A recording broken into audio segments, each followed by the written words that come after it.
Back in the summer of 1975, something strange was happening in the skies above Canada. From coast to coast, hundreds of people reported seeing glowing lights, structured craft, and bizarre aerial phenomenon.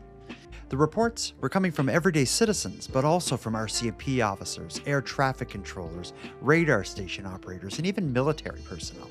Above Manitoba, one glowing red light was seen so often that locals even gave it a name, Charlie Redstar. In this episode of the Nighttime Podcast, I'm going to be joined by Canadian UFO researcher Chris Rutkowski, and together we're going to go through many of the reports that were received that summer. So let's get into it.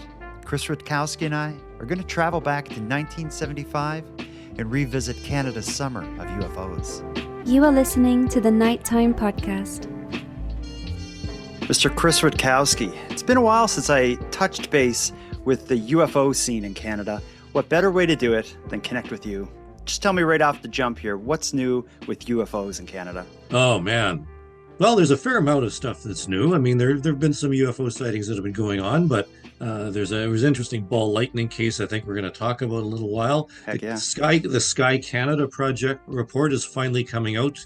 We're looking more historical, too, to put it all into context. I mean, 1975 was quite interesting, and here we are in 2025, a 50-year anniversary of a big wave, and things are happening. Yeah, I never even thought about the anniversary, because we're going to be, as we get going here, we're going to be talking about what's referred to as Canada's Summer of UFOs, which happened in 1975. You're a great person to hear that story from. For people who are unfamiliar with you or your work, let's tell them why you're someone we should listen to talk about the summer of UFOs back in 1975. What's your background? Well, my background is I started investigating UFO cases back in 1975, so I'm really, really old. And I got a background in a Bachelor of Science in Education and a master's degree. And I have, been into the UFO scene. I've written 10 books or 11 books. Another one's coming out in a little while. I've traveled from coast to coast, investigating and talking with people, and trying to understand what it is that people have been seeing over the years here in Canada, and advancing knowledge, like advancing Canadian cases to the world. Presenting them in a number of forums, on TV shows, and a number of magazines and articles and books. It's something that really, we should be paying a little more attention to. And Canada's had some really interesting cases, and I think that we should present these to the world a little bit more. Yeah, and you have been presenting them to the world in a variety of ways, through books, as you mentioned, in documentaries. You also, you're the editor of the Canadian UFO Survey, which is the annual report that outlines all of the Canadian UFO sightings that have been reported to a variety of sources, and you analyze the data, looking at trends and all this stuff. Regular listeners will be well familiar with that, because I try to cover it each year when you release the report. Before we jump into today's topic, though, I want to ask you about a news story you already referenced at the beginning of this episode. Since I've got into the UFO phenomenon, something I've heard mentioned often is this concept of ball lightning. I understood it to be almost like a theoretical type of electrical weather event, but it's and I've seen it referenced in a lot of possible explanations for UFO sightings, specifically the Bell Island boom, which has happened in Newfoundland, something I covered on the show. One of the explanations for that was that it was a ball lightning, which is a rare type of weather event, as I mentioned. It seems like, I don't know if it's for the first time, but at least for one of the first times, a ball lightning event was captured on video by a Canadian. It was in the news. I'm going to play you a short news clip from Global News, and then we can talk a bit about this, and if, as a UFO investigator or researcher like yourself, this is an important story. Here comes the story of the ball lightning that was filmed just earlier this month. What is it? It's going for a long time. A ball of light hovers over a field. Looks like a fireball, but not really. It's the wrong color. And this couple from Rich Valley, Alberta, was mesmerized. After a rather vicious lightning strike, we saw the ball of fire kind of retain, 20 feet above the ground. The cell phone video was captured an hour northwest of Edmonton by Ed and Melinda Party. It shows the ball of light for about 20 seconds before it disintegrates. They were under a tornado watch and experiencing a thunderstorm Wednesday evening when they saw this about a kilometer away from their home. Yeah, it was moving horizontally above the ground. Incredibly bright, too. It was very bright. It was really bright. Off in the distance, they see something glowing there. But what exactly is it? According to one scientist, it could be ball lightning or a form of it. Sometimes you can get that plasma itself or region of plasma to just linger for a little while. And sometimes that plasma itself, if it's in a ball shape, they call it ball lightning. It's a rare phenomenon that can be produced from intense lightning.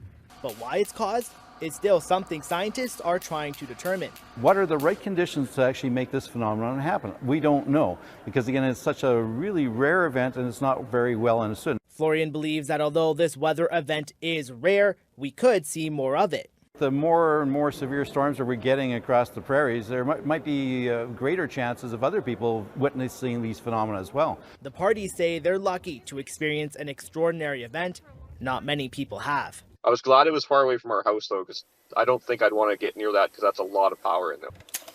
It looks like your typical UFO sighting. It's an incredibly bright ball of light that's clearly hovering just above the ground.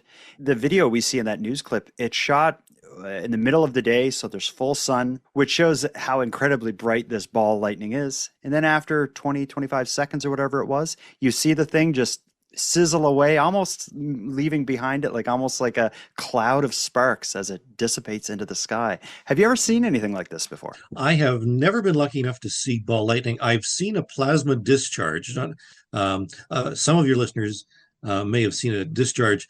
This was also during a thunderstorm, and there was a tremendous flash of light, and there suddenly appeared a blue ball of light zipping along the hydro lines above me, and they traveled quite a good distance. This little ball, or big ball, actually must have been about a foot in size. And that's the same principle in a lot of ways. Scientists are unsure of exactly what drives ball lightning. They know it exists. Although there still are some naysayers, believe it or not, some scientists who say there's no such thing. It's just something else, and people are misidentifying something. But skeptics and debunkers like Phil Klass and Don Menzel, they both used ball lightning to explain a lot of UFOs. The trouble is, it's so rare that you can't possibly equate them with UFOs. And yet these people were amazingly fortunate. This is one of the clearest and best videos of ball lightning ever taken. And it happened here in Canada. We're lucky. Very cool. And I don't think there's any doubt left whether or not this exists. But like I said when I introduced it, is I've always thought of it as this kind of theoretical, unproven idea that's so incredibly rare. But this video that's shown in the news here, it's clear as day. And if I saw that, I would have no idea what it was, and I would probably report it to you as a UFO. And I think most people would think paranormal, supernatural, UFO, if you just seen an incredibly bright ball of light appear and hover for 20 seconds. It's remarkable that the world has these kinds of mysteries that just every so often will pop up. Cool story. Mm-hmm. Technically, it is a UFO, unidentified flying object. Yeah, I guess you're right. Or the other term that is often thrown around, unidentified aerial phenomena. This is certainly some kind of unidentified aerial phenomena. But let's get into our topic. The reason we're here is to travel back in time to 1975, a time referred to as Canada's Summer of UFOs. The best way to introduce this, I think, is with the concept of a UFO flap. For someone new to this, how would you describe like a UFO flap and what that means in terms of UFO sightings? Well, there's two terms, a UFO flap and a UFO wave. A flap is something that occurs in a small isolated area. So if suddenly everybody in Prince Edward Island started seeing UFOs, that's a very relatively small area. It just means a proliferation of sightings. A wave is sort of an extended flap that occurs over a period of months across a larger period. So in 1975, in terms of numbers, there were a lot more UFO sightings reported in 1975 than other years. And periodically we'll get these waves, and we're not sure what causes them. Some people have tried to associate waves with I don't know, the distance to Mars, weather at the time, political unrest, all this sort of stuff. But nobody's been able to pin down exactly what leads to waves. But these things do occur from time to time, and there's usually, but not always, confined to one continent. Some, appear throughout the world at the same time, and it's the type of thing that sort of makes us try and understand why is it that we have all these cases all at once. Mm-hmm. Other than this wave that we're going to be discussing that happened in Canada during the summer of 75, has there been any other major like UFO flaps or waves in Canada? Yeah, we've had quite a few.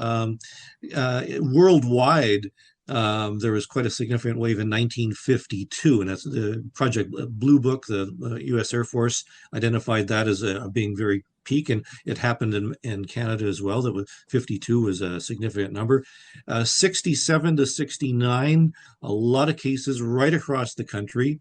75 was a classic wave right across Canada, and then we can get into there's one in 83. And 84, and then we have to get into the 90s, 95, 2004, 2008, 2012 have been significant.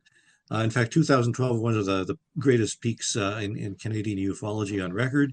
So, there are these ups and downs of numbers of UFO reports, and why they happen, we still don't know. But before we get into 75, does that seem to be one of the more intense UFO flaps or UFO waves, or is what makes the summer of 75 so unique that so much happened just within the summer months? Like, what makes 75 so special? Yeah, well, 75, 76 both had a lot of UFO cases. The National Research Council non-meteoric file has more cases in that area than surrounding years.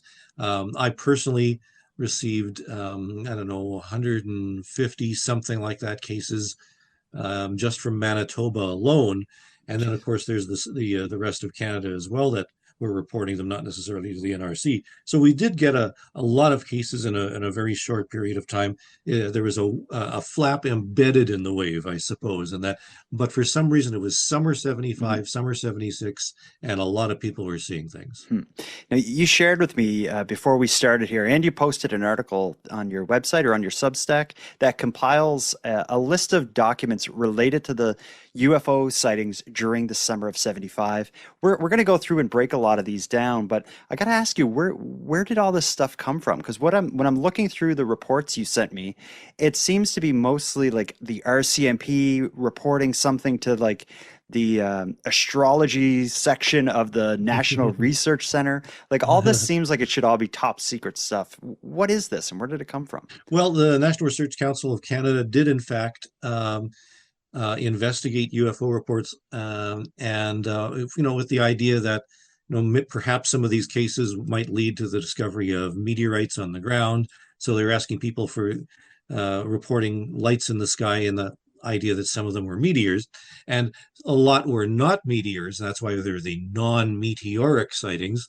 Most of those were unexplained, and most of them were actually uninvestigated by the NRC. If they didn't sound like they could be meteors, then they ignored them completely. And that's why there's some interesting cases, such as people seeing objects like two bowls rim to rim moving around in the sky.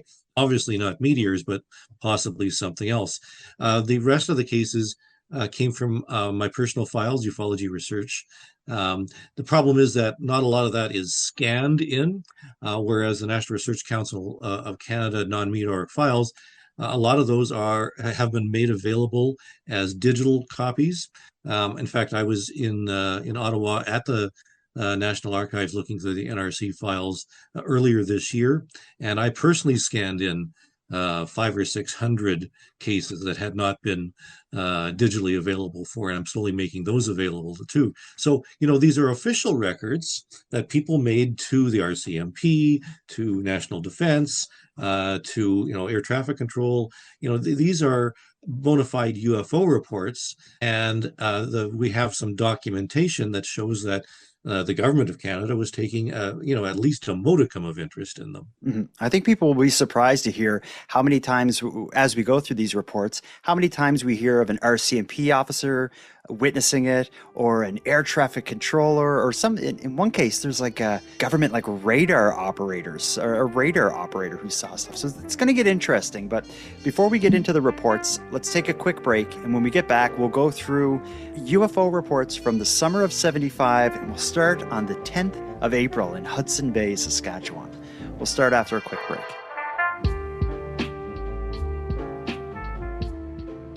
I know there's UFO sightings from 1975 prior to the summer, but for the purpose of this conversation, I'm going to start on the 10th of April. A UFO sighting reported from Hudson Bay, Saskatchewan. I'll read it to you here. It's reported to the National Research Council Meteor Center in Ottawa. So I'm going to read it just verbatim, and you'll have to translate some of this to me. Okay. The following telex was received from Hudson Bay Detachment. At 10 p.m., on the 10th of April, '75, this office received a telephone call from Barry Kosei of Hudson Bay that he and two other persons, and they named them Mr. and Mrs. Wizenak, also of Hudson Bay, were observing a UFO approximately 1 mile west of Hudson Bay and a half-mile north in the sky. The report was that lights were flying around in the sky. A member who took the call stepped outside and observed the same lighted object in the sky in the area, as described by the initial witness.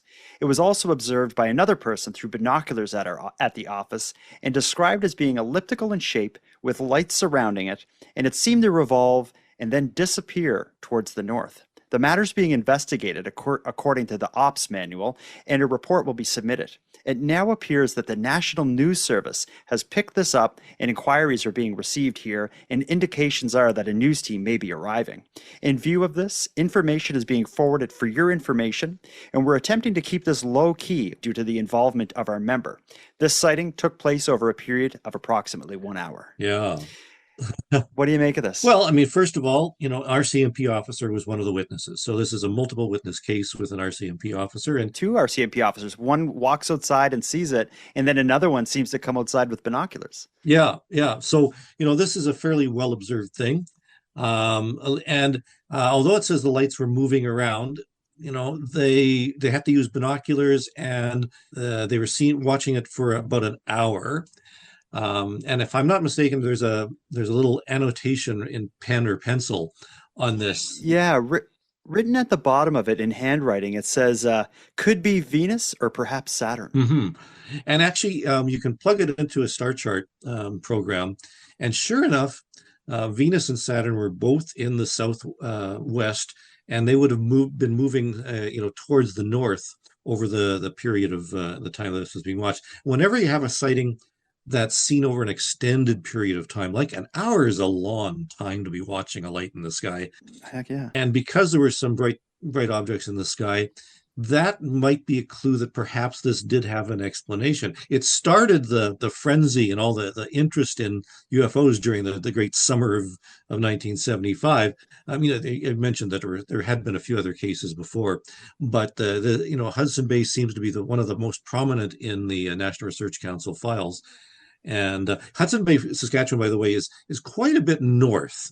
It's north of Regina, north of Saskatoon. In fact, it is not much else in that particular area. So it's fairly isolated. Would be fairly flat, so you have a good view of everything.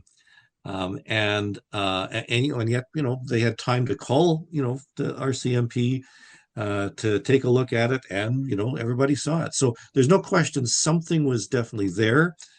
This wasn't a hallucination. This, wasn't a hoax. Something was seen in the sky, and it was definitely recorded. And they had some concern that the media were going to find out about it, especially since RCMP were involved. We don't want the media to hear about this sort of thing. Our members aren't drinking and all this sort of stuff. You just 75. You can just imagine what was going on, and yet people started.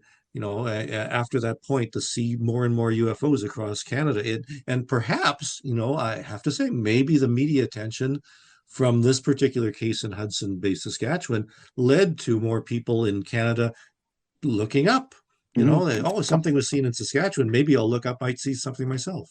Possibly. And I'm sure you see that when there's major UFO news in the news, there's going to be probably a bump or an increase in reports. In this case, if this event that we just discussed in Hudson Bay was actually covered by the news, that may encourage some people to come out of the woodwork. Yeah. But that said, the next sighting we're going to talk about, the news wouldn't have had time to discuss what happened in Hudson Bay, because that same night in Carmen, Manitoba, there was another UFO sighting. And this one, I think, will go on to have some extra importance because it's the first report being attributed to a series of UFO events referred to as Charlie Redstar. I'm going to read you the report, and then you can tell me what you think about this and what the heck Charlie Redstar is. Sure. So this was also received by the National Research Council. It says, "Attention Meteor Center. A UFO was sighted near Carmen, Manitoba by Mr. Robert Dimart of Carmen at 9:35 p.m. Mr. Dimart was at his airfield, which is referred to as the Friendship Field, when the UFO was sighted. Dimart's wife also observed the UFO. It was seen flying in a northwesterly direction at approximate altitude of 300 feet. It was 50 feet in length, flying too slow to be an aircraft. The color was all red and was pulsating. No other lights other than the red one were visible, and no sound seemed to be emanating from the UFO. Mr. Dimart is a well-known aviation expert in the area." The weather was, and then it goes on to say that the weather and the skies were clear at the time. Mm-hmm. So this one seems to be a UFO sighting coming from another credible person. They go on to even make a point in the report to say that he's a well-known aviation expert, reporting it from an airfield. Yeah. Well, Bob and Elaine Diemert were very well known in the Carmen community. He did have his own airfield, Friendship Field. And Carmen's sort of an isolated, not an isolated area, but it's a rural area. So there wasn't really an airport as such, but, you know, for crop dusting and for surveys and that type of thing, he had a number of planes there. In fact, I think he actually built some of the planes himself. And this obviously was not, you know, Jupiter or Venus. This is a different type of object. And although there had been some, 2 weeks earlier, there had been a bright light seen in the Carmen area near Gravesville that probably really did start the whole thing. This seemed to have really coalesced. There was obviously 2 sightings the same night that were reported to the National Research Council, which would have been very significant at the time. From Hudson Bay and Carmen. And this, was an object that was moving over the airstrip. I talked with Bob and Elaine Diemert a number of times. I was out there. There's no question that this was something very different. They had a good handle on what was flying in the sky. He knew most of the pilots in the area. This was obviously an aerial object, and they had no idea what this thing was. And their little airstrip and their farm really became a focus for the whole Carmen UFO situation as it developed over the next number of months. And the reason it's called Charlie Redstar is, number one, it's red. Number two, it was seen so often that, especially from the Diemert's airfield, in fact, every night for several months, seen so often that they would just say, "Oh yeah, there's Charlie again." They used to, so that's how the name came. They called it Charlie Redstar, and it took on a folk tradition. Charlie was the folk hero of the Carmen area. Okay, so as we get going here through the summer '75, we're going to hear more red light reports from the Carmen, Manitoba area. Yeah, absolutely. Okay. And I've heard the term Charlie Redstar. I've never dove into what that actually is or what these reports are. So I'll learn about that tonight. But so far, we're going to be talking about the summer of '75. We're still we're two sightings in, but we're still only on our first day, April 10th of '75. So let's move a bit forward, a little over a week. April 18th, '75 in Moose Jaw, Saskatchewan. This is an interesting one because it seems to be a UFO that got scared away by a jet. Yeah. So this report's interesting because it starts by listing the observers, and it's 5 RCMP officers. Five, not just one, 5. 5 of them. Yeah. Between the town of Tuxford and Marquis, Saskatchewan. A high-intensity white light, no discernible shape, with altitude wavering from below cloud level to just above cloud level. A single object observed to move from west of Moose Jaw to approximately 30 miles northwest of Moose Jaw during the time of sighting. The sighting spanned a period of roughly 2 hours. And then it goes on to list a bit of what they've done. They checked with the Regina Air Traffic Controller, which showed no radar contact with the object. The UFO was observed until an Air Canada flight from Regina to Edmonton reached the approximate location of the object, at which time it disappeared. The aircraft's lights and the UFO were observed in the same general area immediately prior to the disappearance. Mm-hmm. So it seems like they see this thing when the Air Canada jet gets near it, it takes off. Yeah. You know, again, this is like they saw it over 2 hours. Now, okay, you have all these RCMP officers. They're looking at this light in the sky. One would think that and assume that RCMP officers are well-trained observers, and they would know the difference between, let's say, Venus and something else. It's a little suspicious that this was a 2-hour observation of an object in the west heading into the north, and the fact that it was disappeared occasionally. One could say clouds or something like that, but if we go strictly by what the RCMP officers were putting in their logbooks and making their official report, they were watching something very unusual, by definition, a UFO then and a UAP now. Mm-hmm. So, and again, this is all within a very short period of time. So the summer of UFOs is really building. Mm-hmm. Yeah. And when we go through these reports, we're just reading the reports. So there's so much that we don't know about what led up to this sighting. So we'll have to do our best to fill in the blanks, but just looking at what's noted in the report, and your expert analysis of it, I think it's showing that this has been quite the summer. And the other thing is, we have to understand these are official government reports. We don't have government reports anymore from, the U.S. Air Force or the Canadian Air Force necessarily, but we have government reports now. We haven't had an RCMP report coming public for quite some time. And so, it shows that there is a serious interest and a serious effort to take some time to record and try and understand what people were seeing. Well, let's move on a couple of weeks. Let's go to June 4th of 75, and we're not going to be too far from you. We're going to Lake Winnipeg in Manitoba. This sighting I'll call the hazy light bulb. Mm-hmm. This is a statement by Miss Mary Klatt. Looks like it's signed, the statement's signed by her, and it has 2 witnesses to the statement, both RCMP officers. So here's what she says. On June 4th of 1975, just after midnight in Beconia, Manitoba, my husband came running into the house and told me to come out and look at a light in the sky. I ran out, and it was directly in front of the house, right over the lake. It looked like a large inverted light bulb. It seemed to be spinning like a top. There wasn't any noise from it. The light was a yellowish white, and it was going from south to north. I would say it wasn't as high as a plane would be. We watched it for about 10 minutes, and then we called you, the police. It seemed to hover for a while and then disappear off to the north. We lost sight of it due to the trees. It seemed to disappear over the horizon. I've never seen anything like this before. It was over a mile out west from us and seemed maybe to be following the lake, and it traveled very quickly. And it did seem to have a sort of haze around it. So I'm trying to picture what an inverted light bulb would be. Yeah, I guess so. The big part is at the bottom, and the screw part is at the top, or something like that. Yeah, but light bulbs can go both ways. Like whether it's a lamp or true. So it's like you can't really. I would never describe something as an inverted light bulb. Yeah, interesting report. Now, put this into some context. Beconia is a small town on the east side of Lake Winnipeg. So as they were looking towards the west, this object was moving towards the north over the lake, so over water. And it was seen over a relatively short period of time, but long enough to get a good look at it. So 15 minutes is not too bad. Doesn't sound like it was a star or a planet. One could say maybe plane or something like that. The fact that this didn't have all those types of running lights and whatever, this was obviously something else. As a side note, Beconia is the location of a nude beach in Manitoba. But may be completely unrelated to this case, of course.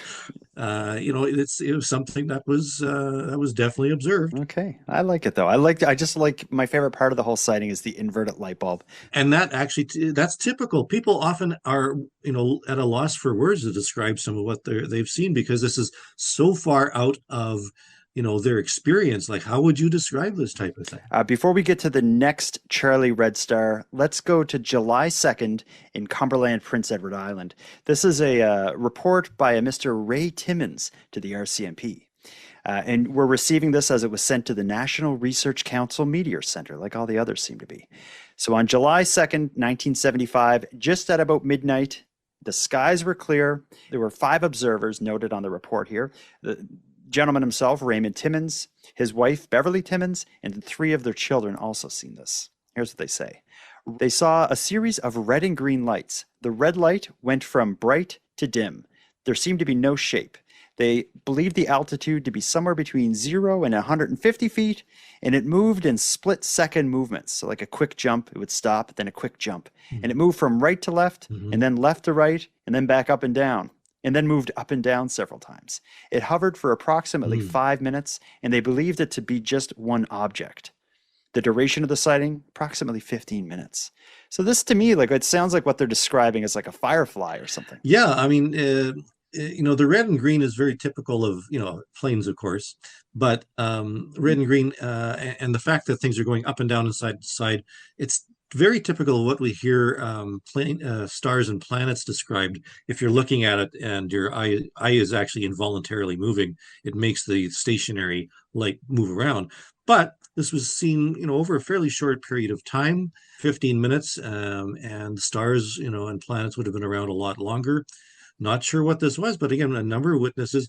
And the fact that it's in Prince Edward Island, and we've had Saskatchewan, then Manitoba, Prince Edward Island, it shows the national nature of the summer of 1975, that a lot of people were seeing things from right across Canada. I also think it's impressive one difference between then and now with UFO sightings is these are all sightings that we're seeing reported to the RCMP. Nowadays, if you were to do something like this, a lot of these reports would be sent to different UFO groups and such. This is just stuff that actually made it to an RCMP officer who did an interview or took a statement or whatever and took the next step to report it to like the Canadian Science Agency, the National Research Center. So these are kind of like the cream of the crop in that regard. Like they floated their way up. Absolutely. And the reason the RCMP were investigating, because they were doing it on behalf of the National Research Council, which was based in Ottawa, but needed people all across Canada to report things to them. So they had the RCMP detachments right across Canada,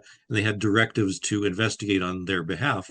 Cool. The Sky Canada project, which is the Canadian government study on how UFOs have been handled and managed over the various decades. They're making recommendations on how things should move forward, and of course, they're going to be making recommendations that there should be offices or people in the government across Canada to accept reports so that things are not lost and fall between cracks.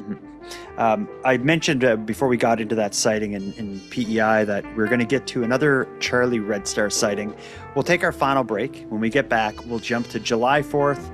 We'll head back to Manitoba. We'll hear about Charlie Redstar again right after this. So the next report we have, July 4th of 75. This is from Winnipeg, Manitoba, and I believe this to be the next in the series of Charlie Redstar sightings. I'll read this one to you here. This is a bit lengthy, but there's a lot of detail in this. This is a reported sighting of a UFO by someone named Oliver Mulhall. So it goes on to say that Oliver saw 3 large objects flying across the sky in a straight line from southeast to southwest on July 4th and 5th from his residence. The first sighting was at approximately 10:30 p.m., and the objects were visible for approximately 1.5 hours. The center of the object had approximately 20 to 30 smaller objects forming a complete circle around it of white lights. This center object ranged in color in sequences that seem untimed, from light blue to orange to red. The smaller lights would occasionally come to the center light, and its light would diminish somewhat, and then the smaller objects return to their original formation, and the large central object would regain its brilliance. The first and third lights would blink as if sending some kind of message, but remained white in color. These objects were also seen by Mulhall's wife Sylvia on Saturday, the 5th of July. These objects or lights appeared again traveling in the same direction, however appeared to be traveling faster than the previous night and only remained visible for approximately 30 minutes. Mulhall states that he is not a drinker and has 6 years of experience in the British Army infantry. He further stated he didn't report the same earlier event for fear of being ridiculed and for being taken as a crank, however changed his mind when he saw a recent article in a newspaper requesting reports of the same. So I guess that gets to what we said earlier, is a UFO report in the news may encourage others to come out of the woodwork. Right. And we see that actually now too, that there's a lot of interest in the subject of UAP in the United States, various videos coming out, congressional hearings, and that doesn't generate new UFO reports. It generates old UFO reports reported very newly. You make sense there. You know what I mean? That, we're hearing from people who finally feel that, I saw something, 10 years ago or 20 years ago. I feel a little more braver to come forward to report things because people are talking about it. That's what's happening with the media effect. Now, this particular case, 2 witnesses seen over a couple of nights, again, reported to the National Research Council. And have this little caveat, he wasn't drinking. He was a military guy. He knows what he's talking about. And this shows the quality and the level of competence of observers that, RCMP, military, people who have a good reputation for being good observers. So you don't dismiss these things out of hand necessarily. Maybe there's explanations, but you don't dismiss them out of hand because they know what they're seeing. Yeah.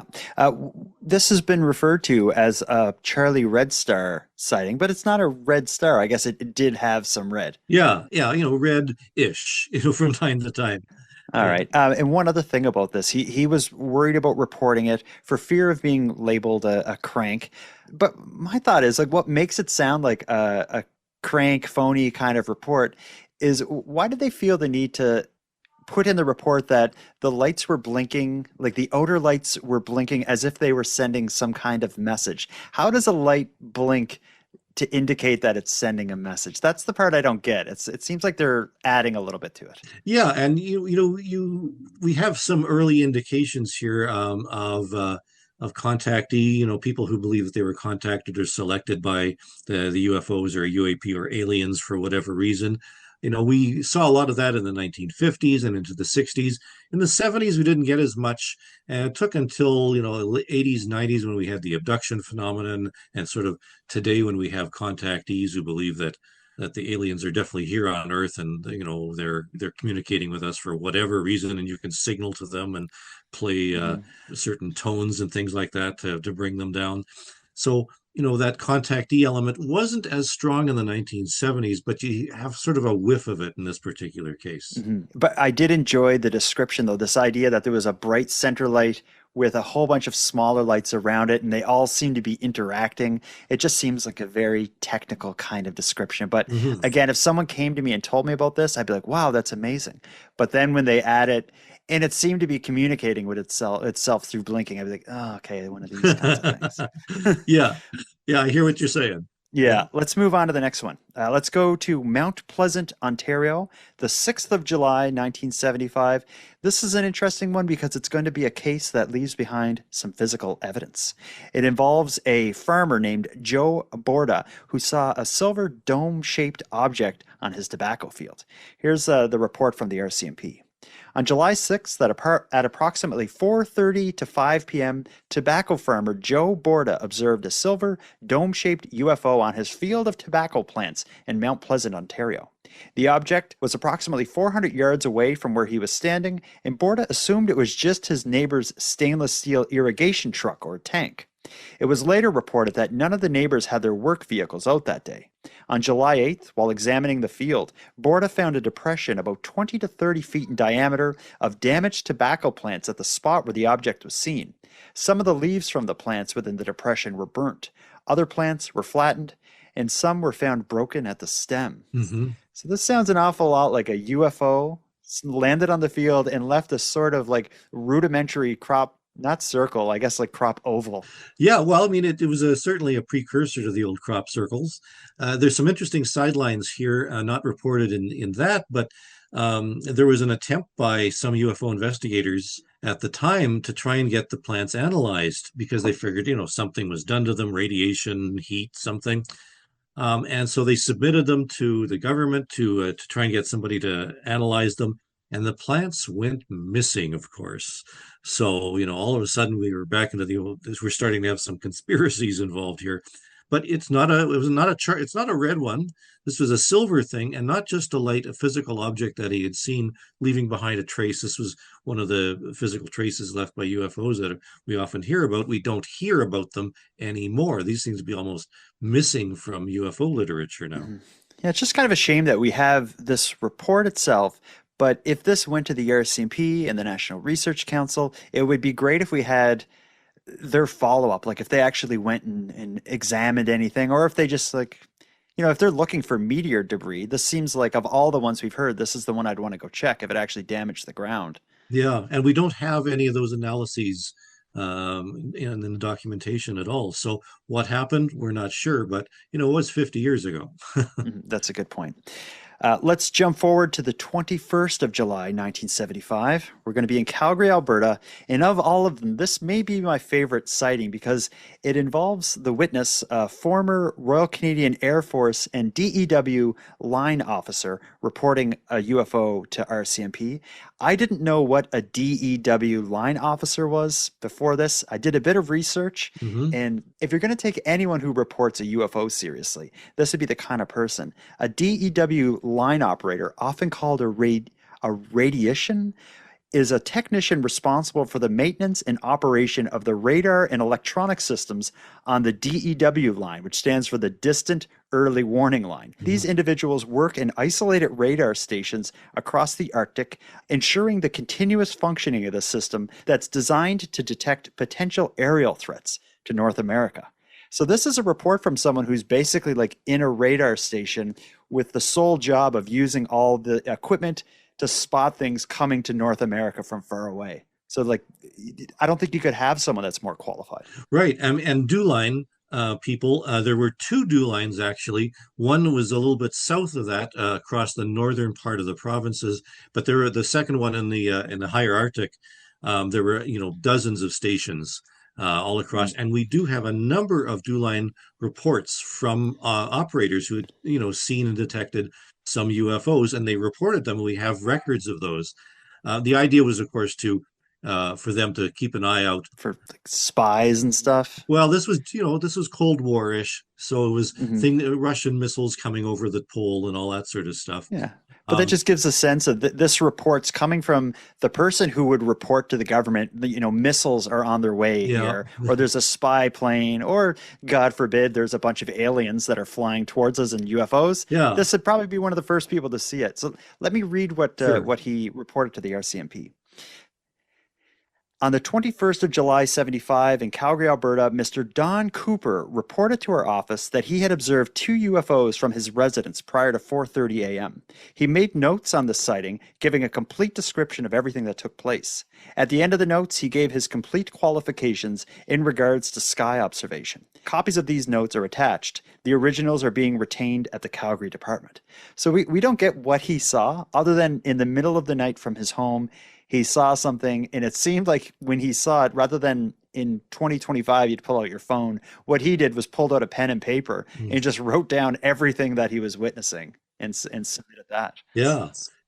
And interestingly enough, there's a renewed interest in 2025 to put more Canadian military presence and radar installations in the north.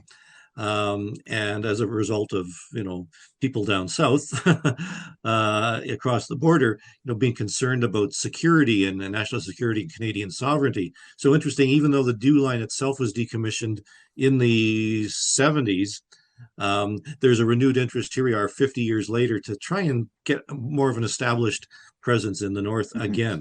We're getting deep into the summer, so let's keep going. Let's go to Lake Temiko in Ontario. We're going to go there for July 26th. 2 witnesses report an orange object bright enough to illuminate the lake. I'll read you a bit here. A large, bright object moving 225 degrees stopped and moved off on a heading of 135 degrees, approximately 15 degrees above the horizon. It gave off light bright enough to light up the lake. Noise like thunder was also heard, but the location was near railway tracks, and observers stated the noise very well could have been a train. But I like the fact that it lit everything up, though. Yeah. I mean, that suggests that, again, this was something that was illuminating. It had its own power source, and it was flying around over this particular area in Ontario. But would a train not have like a large light on the front of it as well? Like could a train passing by have a light that could possibly light up this lake? It looks like a train, sounds like a train, might be a train. It could be. It depends on how high this object was in the sky. 15 degrees is actually not that high, I suppose, but it said it headed off and one was 135 degrees, which is towards the east. Mhm. So, depending on the orientation, maybe it was towards the tracks, maybe it wasn't. Yeah, I guess a lot of it goes over my head because when you get into like so many degrees this direction, so many degrees in that direction, it's just like get to the good part. Math is hard. It is hard. Let's go to our final sighting that we're going to be talking about during Canada's Summer of UFOs. This is going to be early August 75, Manitoulin Island in Ontario. This involves 4 witnesses: Bill Fielder, Bill Dant, Dick Pinkloam, and Gladys Ahmet, who were all at the same location, witnessed an oval craft about the size of 2 cars. It flashed red, orange, and yellow lights. They believed it landed on the bay, hovered, and then moved away in the early morning hours. And then this also has a handwritten note at the bottom saying, likely Jupiter. Could that just be because, I should have set this up better. It was referred to as happening in early August. The reason they summarize it as early August is because they reported seeing the same thing at the same time, like 2200 hours, on August 3rd, 4th, 5th, 6th, and 7th. So that would make sense to me that it could possibly be a planet or some kind of object that's going to be passing by at the same time every day. Sure, and they're on Manitoulin Island, and looking across the lake, and maybe this was lower to the on the horizon, and that's why it seemed to be in the sky and then dipping down, and the fact that it landed, could just have been the planet just going down, depending on the direction it was going. If it was in the west, that's what it would do. It would be setting. We'd like to have more information on this. But, it was enough that it caused all these people to make the report, and were not afraid of coming forward and telling people about it. Again, because it seemed to be so many people, and this was in the news throughout Canada that year, that during that summer, people were really interested in the subject of UFOs. Yeah, so I wasn't able to find any kind of news coverage going back that far, but would this have been a big topic in the news? Like, would people across Canada know during the summer of 75 that all of these reports were coming in? Well, sure. In fact, even Charlie Redstar, the Carmen UFO reports, made the news nationally. One of the things that I did during that time, I collected news clippings, and I had a huge binder full of news clippings right across Canada. The Borda, Joe Borda's UFO that landed on the tobacco farmer, crop, that made the news in Ontario. Certainly the one in PEI would have made the news locally there, and all the other ones had some news coverage. So taken together, the summer of 75 had a lot of UFO reports. In fact, I just go looking at the National Research Council reports alone, there are about 2,000 separate pages of documents. You mentioned that 75 was a unique time in terms of geopolitics, this idea that like the Russians were coming. Do you think that plays into the interest in UFOs in this era? Like, I just think, if today in 2025, we have, Unsolved Mysteries and the X-Files, all these movies, the American government has their gunships filming UFOs. So there's a lot going on that may lead to that may lead people to report UFOs and be open to the idea of doing so. What in 75 was it that made people so interested in the skies? I guess they had Star Wars. Well, yeah, no, Star Wars was 77. Yes. Right. And so this is before we really got into, science fiction TV, before Star Wars. Science fiction on TV was pretty minimal. Star Trek, of course, was 72. Even the Falcon Lake case, which we've talked about on your show a couple of times, was 67. That's just 7 years earlier. And that was attributed in many ways to a Cold War sort of scenario, people worried about the Russians and that type of thing. So early 70s, there wasn't a lot of information going on. So magazines, this was the era of glossy UFO magazines, Official UFO, True UFO Quarterly, and all this sort of thing. There seemed to have been this desire for information. The fact that in the mid 70s, people were reporting things, that's when I started investigating UFOs, and the reason I got so enthralled in 1975 was because there were so many reports, and that in turn led me to investigate and talk to more and more people. I know we covered a lot of different UFO sightings from the summer of 75, but do you know of any of these actually being solved or an explanation, or do we just simply have the actual report? Well, some were investigated in great detail, of course. What I did for my piece on Substack, for example, I just pulled out some of the more interesting ones that were easily accessible. But, as I mentioned, 2,000 pages of the NRC. I had 150 cases myself just in Manitoba. And, the Carmen UFO cases were investigated to a great degree by police, local police and RCMP. We have a lot of that documentation. Some have explanations. There's a classic case from Carmen where a woman had taken a number of photos, and the photos made some of the wire services. Those particular photos turned out to have been Venus, but other cases did not turn out to have explanations. So, there were some cases that were puzzling and some that just didn't lend themselves otherwise. Whatever happened that summer, it seems like it may have inspired you to write a song, because one of the things we've done, you'd managed to dig up and pulling all of this together, is a Chris Rutkowski penned kind of folk song about UFOs. Was that actually written and recorded in 75? It was written in 75, but recorded later. Back in another lifetime, I played coffee houses and stuff like that. I had a little bit of a musical bent. It's not actually the only song written about Charlie Redstar. There had been a few others that people had penned because it was actually a circus atmosphere. In fact, there were so many people traveling from Winnipeg out to the rural areas around Carmen to try and catch a glimpse of Charlie Redstar. There were actually traffic jams in the farm roads, and people trying to chase Charlie across the fields to try and catch a glimpse of him and all this sort of stuff. And people would camp out, and it was really quite remarkable. Another thing that occurred in 1975 was the first Winnipeg Folk Festival, which some people who are into folk music will know. It's the 50th anniversary of the Folk Festival this year, and there's a big celebration there too. So at the time, I thought, well, I'll make a little song about Charlie because people were talking about it so much, and that was the result. Very cool. Well, I'm going to end the episode and give people a chance to hear Chris Rutkowski sing. I've never met that part of you, so I'm excited to. You're such an interesting fella. I didn't know you wrote UFO songs, specifically UFOs in Manitoba songs. Right. That's a niche that I don't think any other folk performer has filled. That's true. That's true. Well, this has been fantastic, Chris. For anyone out there interested in learning more about UFOs, specifically in Canada, find Chris Rutkowski online. I'll link his Substack article on this topic in the episode description, so you can read through it and see the actual scans of these reports that we're reading from. It's fantastic to go back and revisit stories like this, and the time capsule that you get in the form of these RCMP teledexes or whatever the heck they are. Very cool. It was a better time, I'm sure of it.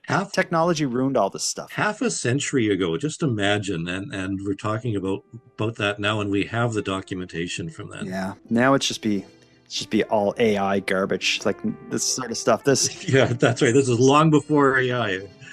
Yeah, there certainly wasn't AI. Well, this has been awesome, Chris. I appreciate you giving me the time and sharing your expertise with the listeners of this show. We always enjoy having you, and let's do it again soon. Will do.